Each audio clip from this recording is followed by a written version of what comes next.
Good morning, everybody. Yeah, it's still morning. Coming off the Indiana game, there was some growth. I use that term. I like the way we kind of dealt with some adversity. We didn't have. They missed a trip call. There's a flagrant foul. Before in different times, those have led to big runs. We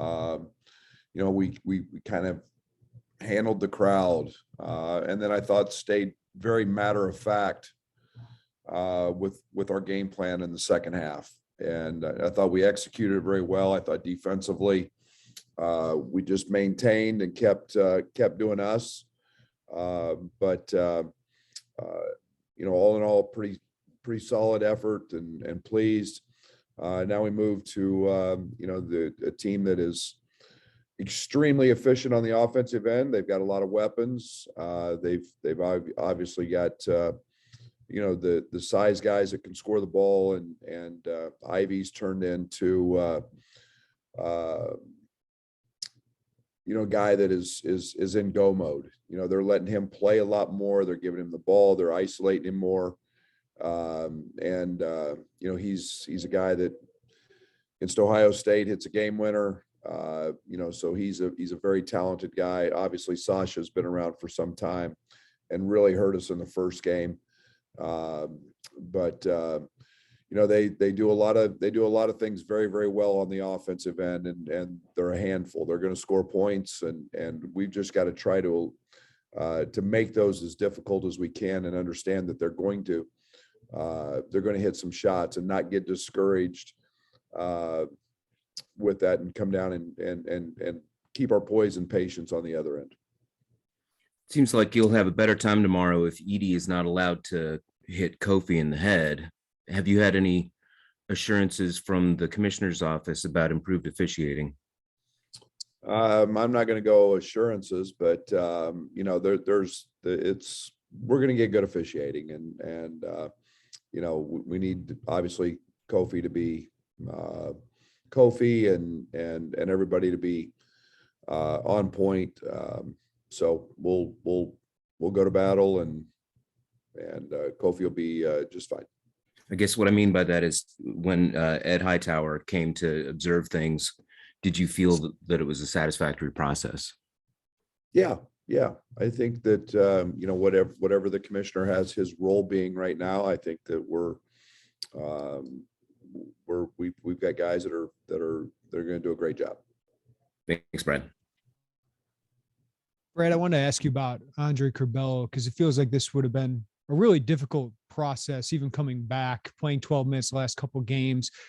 Seems like from our vantage point, he's been nothing but a great teammate. So how has he handled that process, and how does that help you as a coach? Fabulous. I mean, incredible. We've had conversations. It's to say it's been easy for him. It's been anything but that. It's been extremely hard. It's been extremely frustrating. You don't, as an elite athlete performing at this level, you don't go 2+ months and do nothing. You don't lift weights, you don't walk on a treadmill, you don't do anything. And, so you have a certain level of physicality. All of our guys are gaining strength, and their maxes are higher during the season than they are out of the season. We lift every day. That affects conditioning at a really high level. He wasn't allowed to do anything, guys, for 2 months. And, now our games have happened so rapidly that, we're not, and it's February, we're not in full practice mode. So all his stuff, a lot of his stuff is being handled on his own in terms of with Fletch and conditioning and getting that back. We don't want to put him out there to be unsuccessful and have that hurt our team. He's been incredible. He's been engaged. He's been watching extra film. He's been putting in all the extra work, and trying as diligently as he can to not just be a great teammate, but to get back where he's he can play sustainable minutes. And the first Purdue game, the game played out different. And I played him a lot. He was exhausted, and he got through that. But then COVID sets in, and now it's another 9 days off, and it's been a trying process for him. But man, I've been really pleased with him as a teammate. He acts like another coach. And it's just a matter of him getting back and being able to perform for sustained periods of time. What do you think keeps him from, some guys might get frustrated, might take it out some way. Like, what do you think keeps him from acting like that? Winner. He is a winner. That kid is ultra competitive and wants to win. And you see that on the sidelines. You see that in practice. He's that guy in every drill. So, that motivates him. Thanks, Brad. Coach, what makes this Purdue team so difficult to guard without fouling? I mean, it was an issue in the game in Champaign with Kofi getting in foul trouble and Jaden Ivey getting to the line 15 times. Well, he's the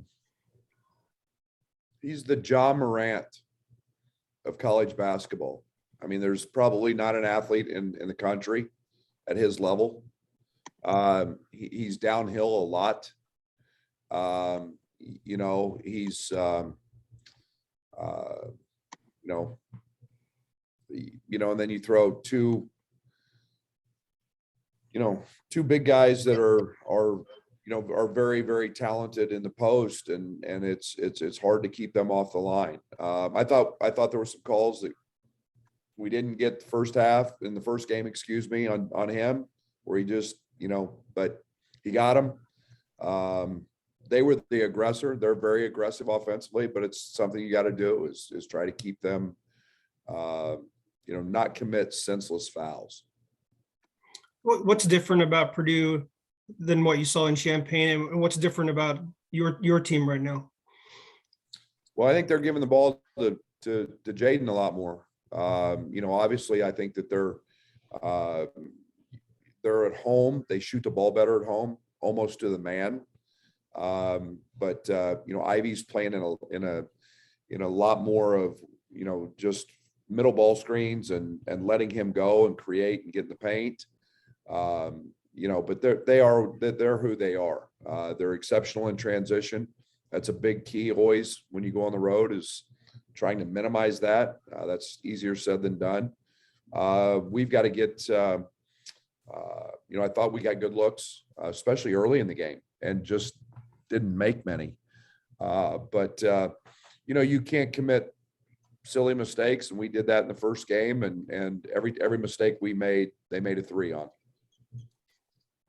Thank you. Hi, Brad. Ayo Dosunmu was just named to the NBA Rising Stars game. What do you think has been the key to his rapid development at the NBA level? Because, we saw he had a pretty fast learning curve when he was working under you in college. And I know you're very busy with your own season. You can't keep up with the NBA too much, but you also think he may have a chance at actually winning Rookie of the Year. Sure. I don't ever discount Ayo from anything. And you don't, you're either born with or not, that competitive drive, and he has it, and that's been instilled. I think that, when you start looking, Billy's belief in him, his trust, and obviously Ayo's earned that. I look at DeMar DeRozan, as a guy who's taken Ayo under his wing. He's helped him. When that's your best player and you're taking a rookie under your wing, I think a lot of things have fallen into place there. But Ayo's going to do Ayo. Ayo's going to work. Ayo's going to compete. I didn't doubt that there was any question he would find his way to the court. He's deserving of the honor, and literally is, I think 14 assists the other night. And,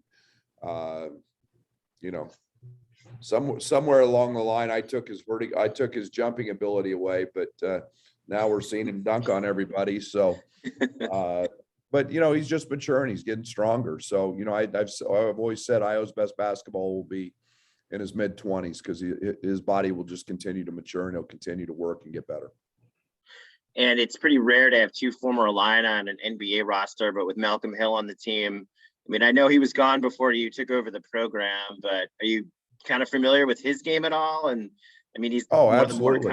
Malcolm's been around here a lot, and comes back in the off season, uses our facilities, and you're talking about an elite scorer.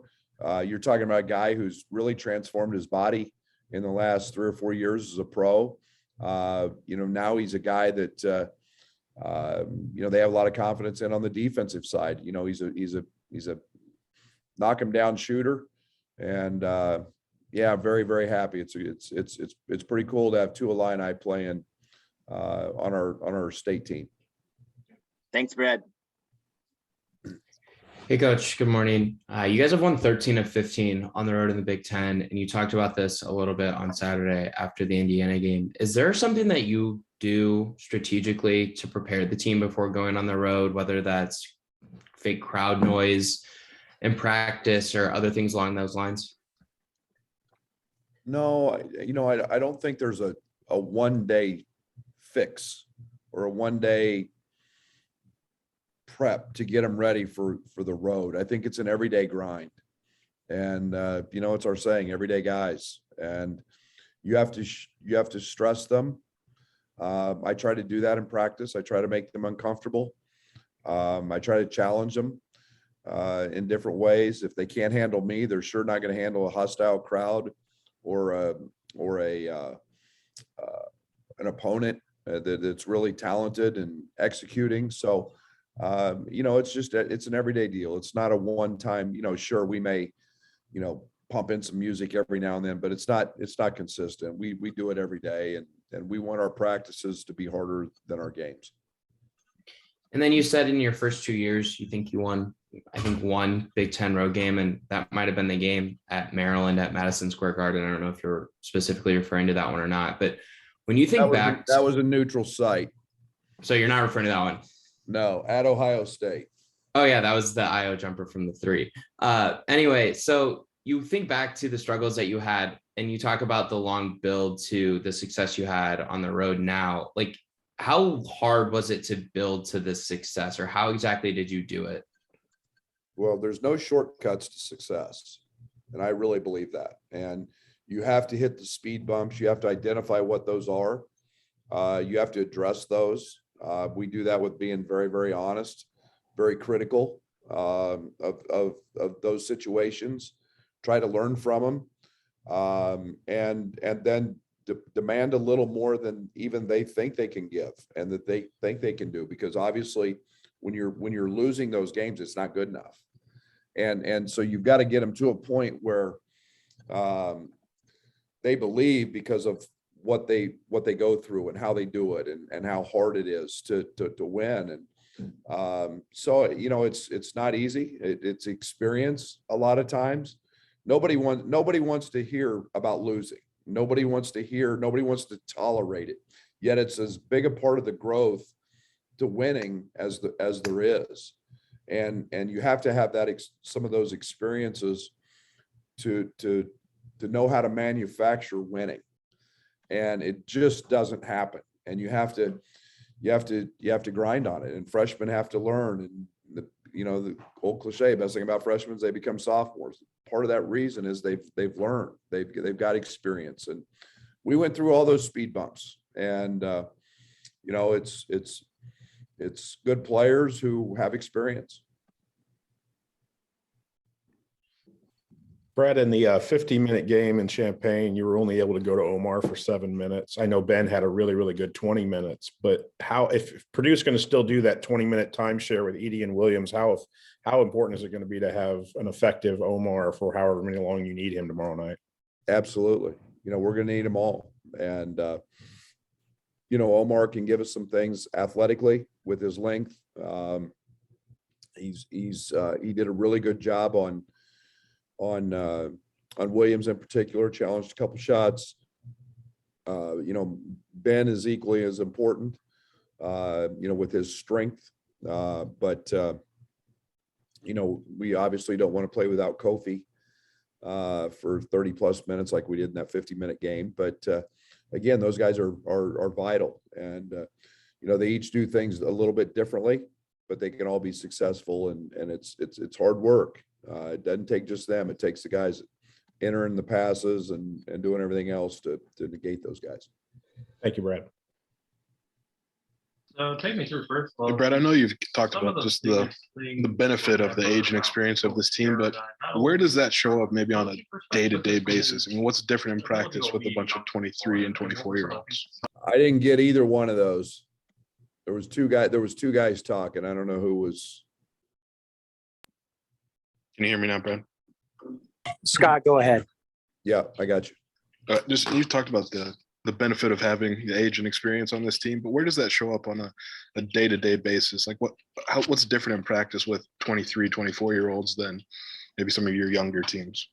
Well, preparations is where it starts. And those guys get very solidified in their routines. We go through scouts a little bit quicker, a little easier with veterans. Sometimes with younger teams, you're hammering them home just to get 2 or 3 points across.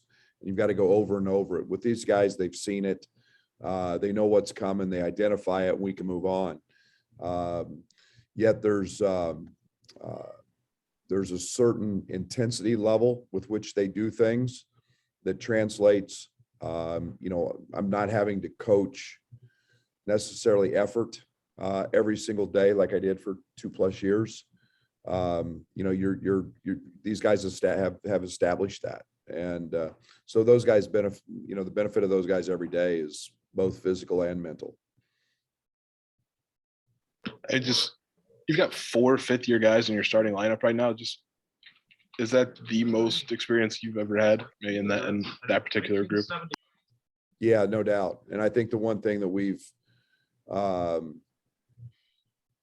been able to I was old at SFA a couple times, but we did it differently. We did it, with some junior college kids and that. But these are guys that have been around us, and they've got the experience of being in our program. Obviously, Plum is new to that, but he's very cerebral, very smart. He's picked things up great, and even though Jake transferred, he's in year 3 with us. So it's been a real positive for us. Brad, you said something along the lines on Saturday of not feeling the most comfortable when Jake isn't on the floor. What gives, I know you talked about him being California cool, but what gives you that confidence when he's out there? Yeah, he doesn't make a lot of mistakes. He's very, very assignment sound on both ends. You know exactly as a coach, there's tremendous trust with Jake. You know what you're getting, and that's something that's he doesn't ever get out of character. Very seldom does he get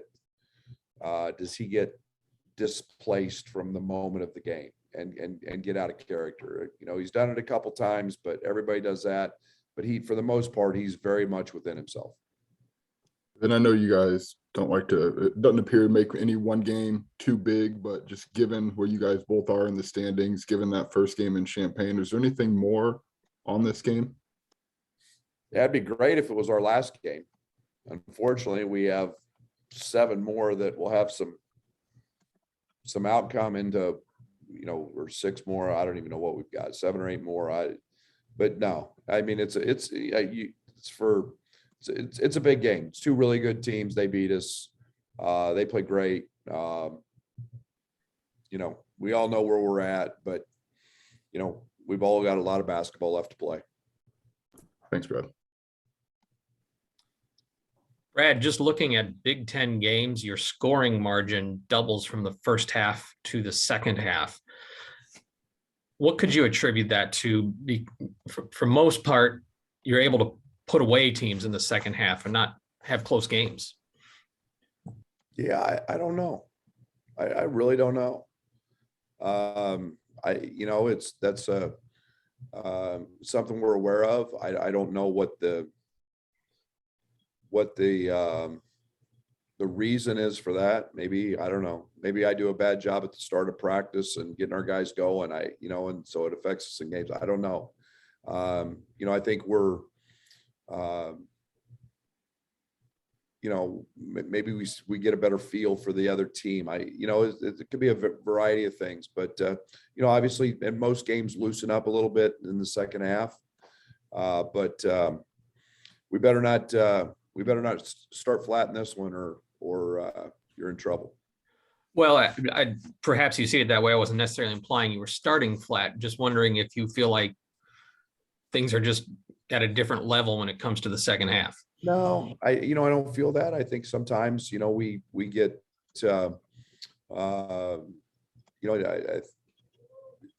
we figure out how teams scheme us, what they're doing. Most teams have done something different than they've done against us in the first time.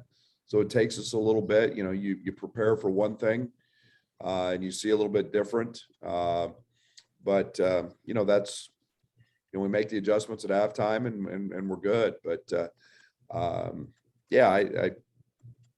no real explanation for it. Thank you.